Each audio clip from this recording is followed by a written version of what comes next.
All right, what's going on, everybody? Welcome on into the Auburn Daily Show, March 31st, 2022, an excellent Thursday afternoon here in Auburn, Alabama. Lance Dawe here with you, host of the Auburn Daily Show. Hope everybody out there is doing well. On today's episode of the Auburn Daily Show, we are going to be talking about some spring risers for the Auburn football program. Going to be hyping up some guys that have been really impressive during spring practice. And, honestly, every single year, it feels like we see these different guys emerge in spring, specifically younger guys. And we get really excited about them and we hype them up. And then by the time fall camp actually rolls around, none of the guys that we really thought would potentially be impactful during the actual season, they don't really show up. It was more of just the coaches hyping these guys up as they went through practice. But I think the list of guys that we have today are legitimate, and I think that they will be able to make an impact. Some of them already have. A lot of guys have really stood out both on the offensive and defensive side of the ball. And then we are going to play a pre-recorded conversation between Zach Blackerby and Echo Leota. Zach Blackerby had Leota on his podcast, the Locked on Auburn podcast, just a couple of days ago, and they talked about some spring risers, some interesting guys that Leota had noticed that were playing very well throughout the spring. If you're not already, go ahead and follow us on the socials at SI_Auburn on Twitter and at Auburn Daily on Facebook. We live stream every single day at 4 p.m. on Twitch, YouTube, and Facebook. It's really, really exciting stuff we've got going on this show. Brand new, kicking it off. Really excited to be here with you. Let's go ahead and get into spring risers for Auburn football. Auburn's front seven, I think, is worthy of praising. I think that last season they did a decent job at getting after the quarterback. I think they did a decent job of applying pressure. I would like to see them progress in that aspect this season. And Leota noted it on the Locked on Auburn podcast, is that Auburn's trenches this year, I think, are going to be, I wouldn't say significantly better than they were last season, but I think they're going to be impressive compared to what happened last season. I think you've got some really talented guys, especially at the edge position. Let's go ahead and talk about Leota. I mean, he's one of those guys. Derek Hall, you look at Colby Wooden, obviously, as a force on the outside. Those aren't necessarily the spring risers that I want to talk about specifically today, but Leota is one of the guys that I have here down on my notes. He transferred in from Northwestern. People at Northwestern were really disappointed about this kid transferring out of the program because they thought that he was going to be one of the next big things with the Wildcats. Transferred out, came to Auburn. He did a decent job last season. He was more impressive than I thought that he was going to be. Caught some attention, getting some sacks. Very consistent whenever he was able to get into the game. I'm excited to see him in a larger role this season, and we've already heard great things about him throughout the spring. Marcus Harris, another guy that was impressive last season, transfer from Kansas, and I think he's going to be another guy on the defensive line that is going to be able to stand out for the Tigers. Echo Leota noted him as quick and twitchy on the defensive line, and we got to see that last year. Harris has got a lot of speed, a lot of passion there up front. Love what Marcus Harris has done for the Tigers so far. Cam Riley, another guy, and look, Auburn's linebacking core without Zacoby McClain, it's going to be interesting to see what it looks like, because over the past two seasons, when McClain or Papo, whenever they weren't there to help supplement the unit, whenever they weren't there to perform, there were times during games where they would have to put in backups and they struggled. Was that because of lack of experience? Was that because they just simply aren't able to perform at a high level? I think that we're going to get to really find out what Cam Riley and then Wesley Steiner are about. Two spring risers for me outside of Leota and Harris. Just sticking with the front seven here, Wesley Steiner and Cam Riley. We've heard a lot of really, really good things about Riley specifically, and I'm also looking forward to seeing what Steiner does. If they get a larger role this season, which I don't think they're going to be on the field a ton. One of them might be Eugene Asante, another guy transferred in from North Carolina. He's going to be in the linebacking core, but I've heard great things about Riley and Steiner. And with Papo back, we don't know what his status is right now. We would assume that he is healthy for the beginning of the season. he's been so injury prone. I just don't know if you can rely on him to be a consistent option. At least I wouldn't, in my mind, I'm not expecting that. I'm expecting Riley or Steiner or Asante to have to step up at different points this season. And we've heard very positive things about those guys being able to learn the system, being able to make plays, good things out of the young linebackers. DJ James, transfer from Oregon. Donovan Kaufman joined the Locked on Auburn podcast and harped on DJ James. Eku Leota noted that DJ James was playing very, very well. Transferred in from Oregon, was a stout cornerback for the Ducks last season. This is one of the guys that I believe is going to be a starter for Auburn. Now, he's going to be in a battle with guys like Jalen Simpson and Nehemiah Pritchett and Keontae Scott. I believe that he will end up starting by the time the season rolls around. If I don't think that's a hot take. I think that's just, you look at the depth chart. I just look at his experience and look at what he did last season in a full-time role with the Ducks, and I'm impressed. And we've heard from players directly that this guy is going to be able to stand out. He's going to be able to be somebody that gets on that field and performs well.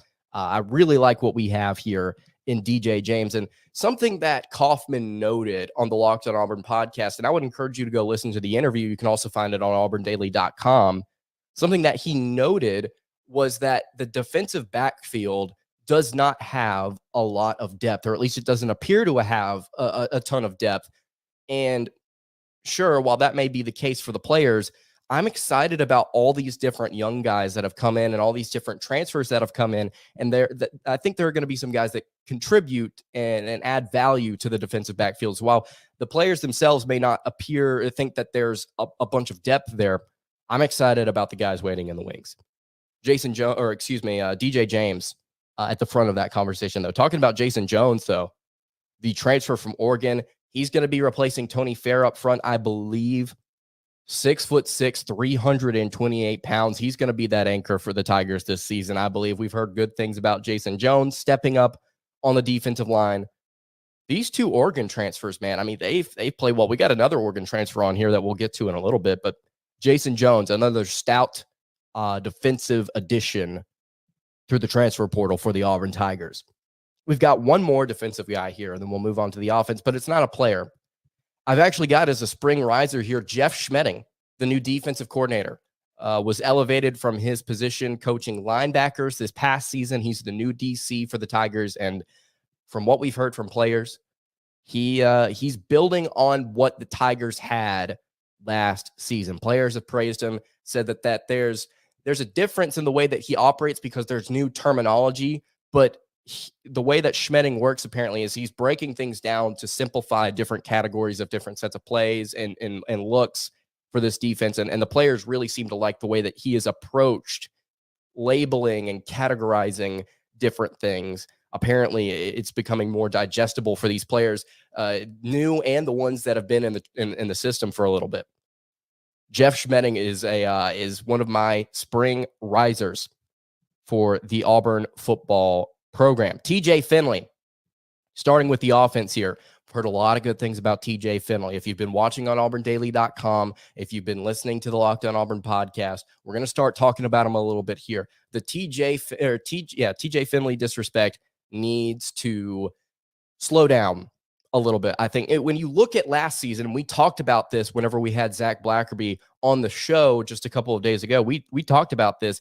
TJ Finley has not been set up to succeed at Auburn so far. He's been set up to fail. He was not put in a great position last season, having to play behind Bo Nix in a system that revolved around Bo Nix. And whenever Nix was hurt or whenever Nix was playing inconsistent, he had to come in, was thrown into the fire against Georgia State. And then he was thrown into the fire against South Carolina on the road, which is an underrated, hostile environment for a team that was looking for their sixth win. They got it. Then he had to play against Alabama. And you can say what you want about Alabama being down last season. That was a very difficult spot for TJ Finley to be in. And then you had the Houston game, obviously. He was not set up, I don't think he was, to succeed in the positions that in the position that he was in last season, or the games that he was in. And I think this season he's now, if he does get the starting quarterback role, I think he's setting he's being set up for success. And we're hearing positive things about his individual traits that he's been working on, specifically his accuracy. And you can go and you've seen all these Auburn beat writers put out videos on Twitter and on YouTube of the quarterbacks throwing. And you'll notice TJ Finley looks like the most comfortable passer out of the 4 quarterbacks that are running reps right now. I would expect him continue to build on that accuracy. And something that we mentioned with Zach whenever we had him on, and this is something that I specifically think is very important as well. Grasping the scheme, I think, is very, very, very important for TJ Finley. Grasping Brian Harsin's scheme and understanding what's going on so that whenever you get into games, let's pull up Auburn's schedule here real quick. Auburn 2022. I want to pull up Auburn's schedule and just provide some examples as to what we could be seeing with TJ. So if he gets into a situation early, let's say it's the Penn State game week 3, you've played Mercer, you played San Jose State. Let's say he gets into Penn State. If he is the starter, and this is saying if, he's playing against Penn State and Auburn's up by a score and they need to put together a drive that relatively quickly. For whatever reason, they need TJ Finley to operate quickly. You've got to be able to, against a Power 5 school, put together a drive and go through your reads quickly. Against Alabama, TJ Finley really struggled to get the ball out quickly and to make decisions quickly, partially because he wasn't playing 100%, and partially because it was the Alabama defense he was going up against.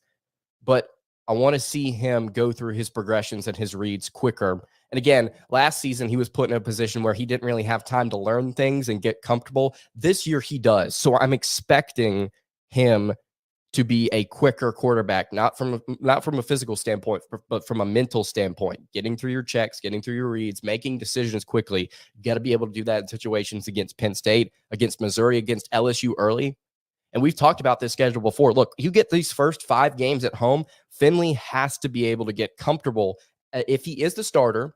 And I would say this for Calzada as well. He's got to be able to get comfortable within the system because he's got building blocks for those first 5 games. And if he's not capable of running that system, I wouldn't say to its fullest extent, but 5 games in, all 5 games at home, you get more difficult competition as the year goes on. I would expect him to grow as a quarterback within that stretch. And I'm not saying Auburn's going to go into Athens and beat the Bulldogs. Quite frankly, I think that they would lose that battle if they played right now, or if they whenever they play October. I would not expect that to be a pretty game, but he would probably be in the best position he could possibly be in if he's learned how to get through his reads quickly. He's got all these games under his belt. Auburn could be 5-0.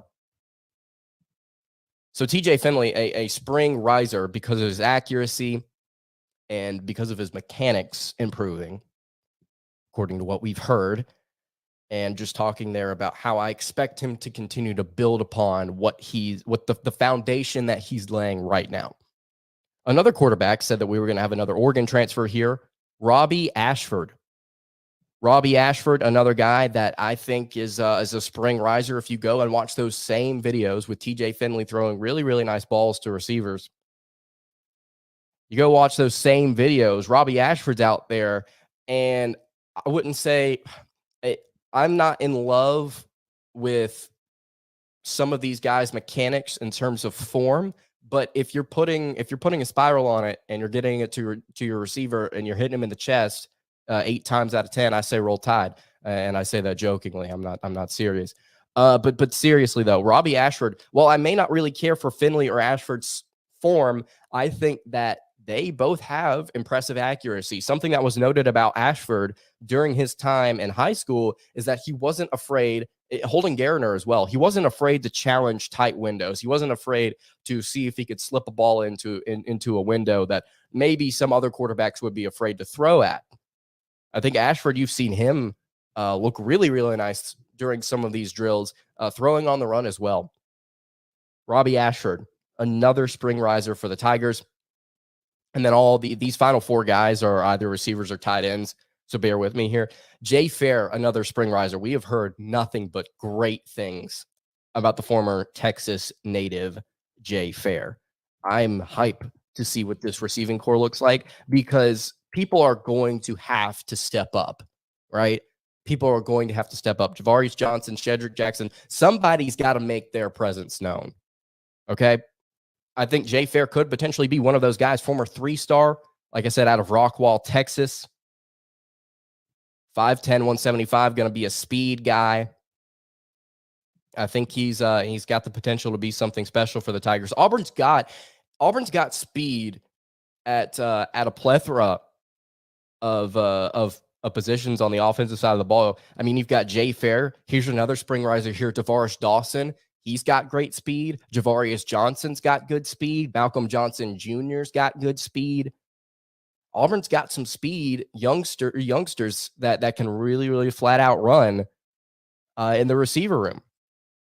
Tavares Dawson, though, another player that I think if he could get the ball delivered to him accurately, and you know, I'm not trying to take shots at Finley. Again, his accuracy's improved. If we can get the ball delivered to Dawson accurately or Fair accurately, I think they're capable of hitting some home run balls. And Auburn didn't really feel like the offense had that last season. I think that you may be working some of these receivers on some deeper routes this season. I'm excited. Chedrick Jackson, somebody that is looked at as a type of possession receiver, is somebody that, and Zach talked to me about this recently. Jackson consistently has one of Auburn's fastest 40 times whenever they run, and I just don't see him as a speed guy. But I mean, he's physical. He's got all the traits of a great blocking receiver. He was really, really good in that role last year. If we can get him to work on his hands a little bit, Jackson could be somebody that steps up. He's been talked about well this spring. It's another spring riser. And then finally here, Landon King. Landon King was somebody that a lot of different fans were really excited about heading into spring practice. And some media were expecting him to potentially work out with the receivers instead of tight ends and maybe get some reps there. A really, really tall physical guy, 6'5". Was a freshman last season, caught a touchdown pass in the Iron Bowl. But Landon King is somebody that people expected to not just be working with tight ends, but receivers as well. And for the first couple of weeks, he was primarily with tight ends, like just nothing but with the tight end group. So people were disappointed. Then all of a sudden the other day, we see him working out with the receivers. And everybody was like, awesome, we're going to be able to utilize this kid in so many different ways. And we've even heard some individual players praise King and praise his development. And I think that he could potentially develop into somebody that's a go-to target for the Tigers. Auburn's got a lot of potential, I think, in this receiving core. It's not as bad as some people might think. Zach Blackerby put up an article talking about that over at auburndaily.com if you want to go check it out. But I mean, again, we'll run through the list. We're not just naming names just to name them. I genuinely think that any of these guys could pop. Jay Fair could pop. Tavares Dawson, Chedrick Jackson, Landon King, Malcolm Johnson Jr., Javarius Johnson, obviously. And then you've got guys in the tight end room outside of King. I mean, John Samuel Schenker was one of the most reliable targets for the Tigers last season, one of the best tight ends in Auburn history. He's coming back wearing number 25. I hate it, but I love his play. I'm not going to be able to, I don't know how I feel about the 25, man. It's just such a weird move after being 47 for so long. But hey, at the end of the day, if it looks cool, it looks cool. But yeah, I'm excited about what this receiving core could do. It's just, you know, you got to figure out your quarterback battle. You got to figure that out. Is it going to be Finley? Is it going to be Ashford? Is it going to be Calzada? Waiting for him to get 100%. He's got limited reps right now. Is it Holden Garriter out of the blue? We'll just have to wait and see. All right. We're going to run a conversation between Zach Blackerby and Echo Leota. This is the Locked On Auburn podcast. Really would love for you guys to go check them out. Zach is absolutely phenomenal at what he does and great contributor at Auburn Daily. I myself right there as well. And listen, if you're not following along on auburndaily.com, we're putting out content every single day consistently about just about everything. Baseball, football, basketball. We've got it all covered.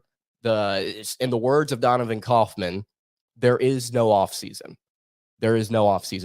Josh Pate, also of 24/7 Sports, has a very similar mentality. We're going to be putting out content, going to be talking all things Auburn athletics throughout the spring and throughout the summer. And so make sure you're following us on auburndaily.com, also on the socials at SI_Auburn on Twitter and at Auburn Daily on Facebook. All right, let's go ahead and kick it to the conversation between Zach Blackerby and Echo Leota. All right, man, here we go. We're now joined by Auburn defensive end Echo Leota. Man, how's spring going so far? Nothing but good reports coming out of spring practice. Man, spring's been going great. Just learning Coach Schmedding's new philosophy and stuff. And, just seeing everybody come together. And yeah, I don't know, like all the drama in the offseason, I feel like it's brought us together more. And I feel like we've never been like this kind of disciplined before. Like, I don't know, I just feel something like different about this team, and like we're going a good way. So coming a long way too. So. And there's been other players, Echo, that have said similar things, that all the outside stuff kind of brought you guys together. Yeah. What were some of the conversations like that you had with teammates while all of the off-season drama was going on? Yeah, just a lot of it was just how we can lead the team and how we can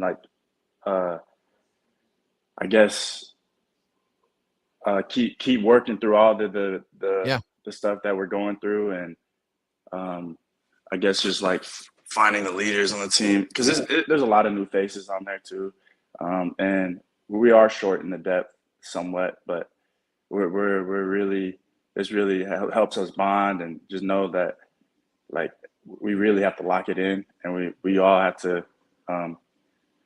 put in and help out, sure. Especially in our position. Edge is me, Dawe, Dylan Brooks, and Hayden.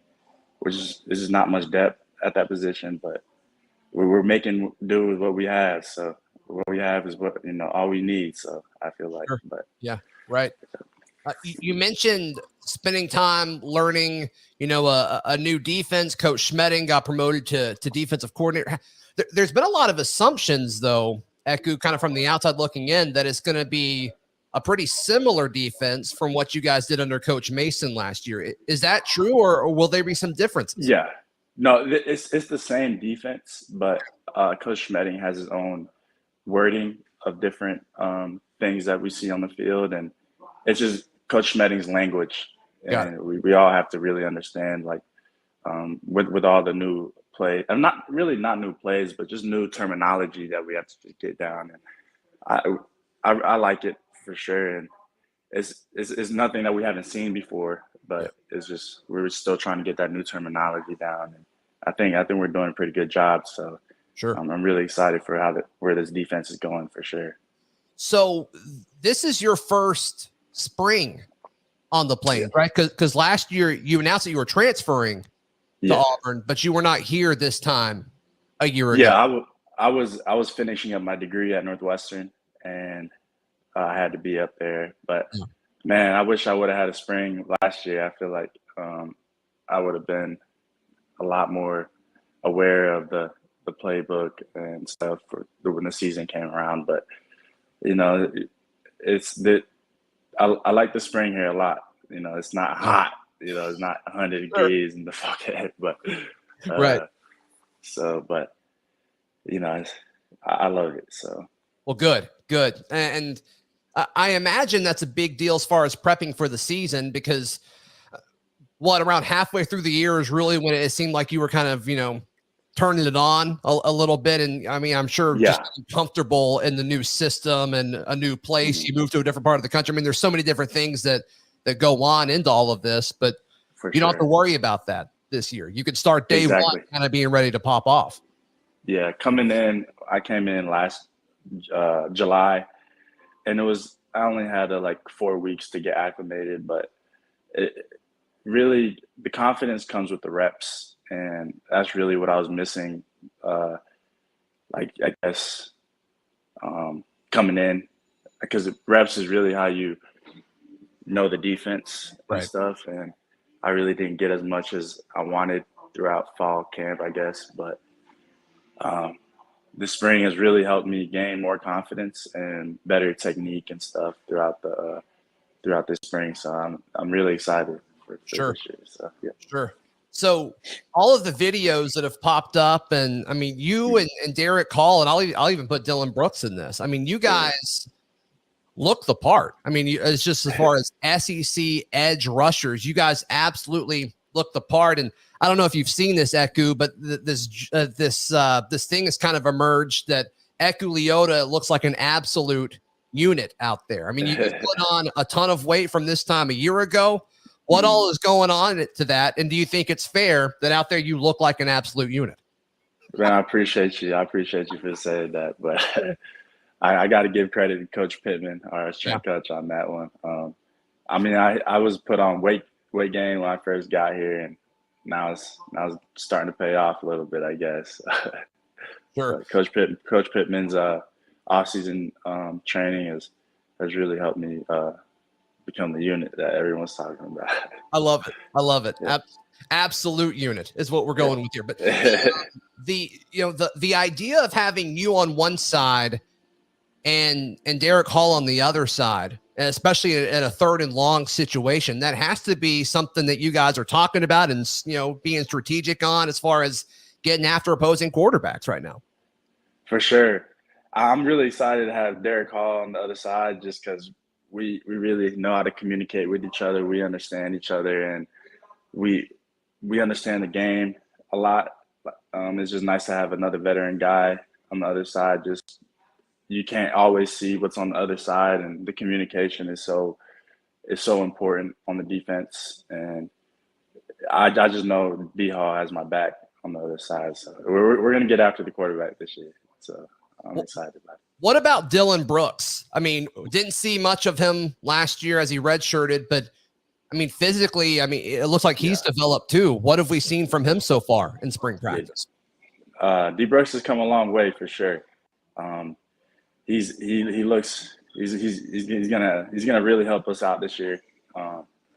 We all have high expectations for him, and man, he's starting to come together.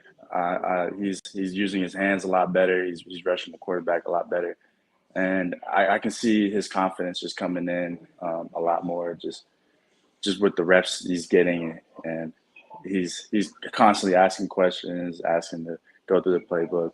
Yeah. So he's got the right head on his shoulders. So sure. I'm excited for D Brooks. So.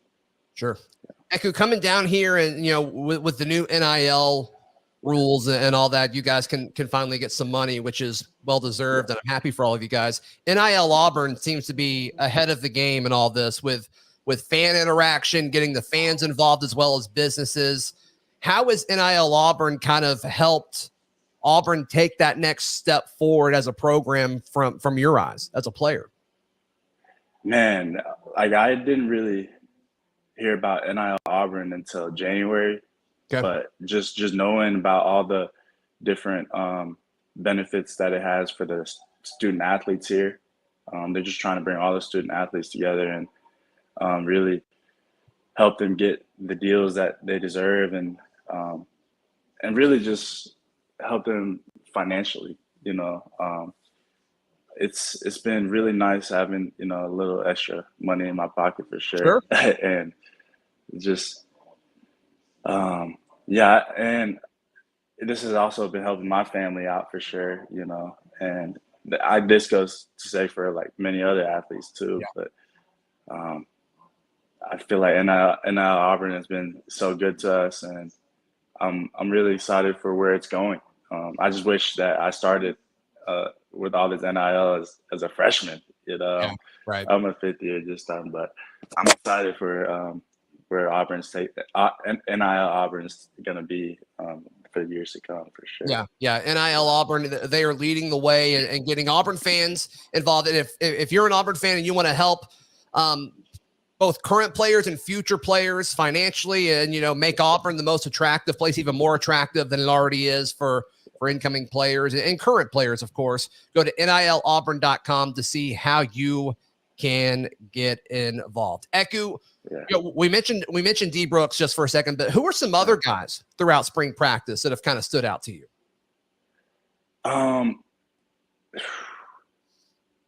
Cam Riley. Cam Riley's had a really good spring. That guy's huge, man. Yeah. I'm excited for Cam Riley, especially with the Zacoby gone. There's going to be some head to fill there. But I'm excited for Cam. DJ James has looked really good out there, the transfer corner. Yeah, from Oregon, right? Yes. And then we got Jason Jones, a transfer as well from Oregon, and he's been looking good. Our trenches are going to be solid this year. We got some Marcus Colby, of course, but that's who else has looked really good out there? I think Marcus can really. I think this is the year where he takes a huge step forward. In my opinion. Sure. Yeah, for sure. I'm excited for him. He's very twitchy off the line. Colby, man, you already know what's gonna happen with Colby. Right. He's big bodied, but when a guy like Colby says he's coming back, what does that do? I mean, the fact that you and Derek Hall and Colby Wood, all of you guys coming back, what does that do? What does that do to a position room or a defensive meeting room where all of you guys are looking around? It's like, we probably could have gone on and gotten drafted, but we chose to stay here to do so. What does that mean? What does that mean amongst all of you guys? I feel like it not only gives us more motivation, but it gives us more momentum. Just knowing that all these veteran guys are coming back. We know, like, oh yeah, we're gonna give offenses some problems this year, and just because we've worked together for a good amount of time now, and we're starting to build that chemistry. So, this defense this year, I feel like is going to be solid. So, I'm excited. Yeah. Right. No, I think you should be. I think it's going to be fun. Eku, thank you so much for your time. I know you're extremely busy with spring practice going on, so thank you for giving us a few minutes, and best of luck moving forward with everything, man. Thank you for having me, Zach. Thank you. Cool.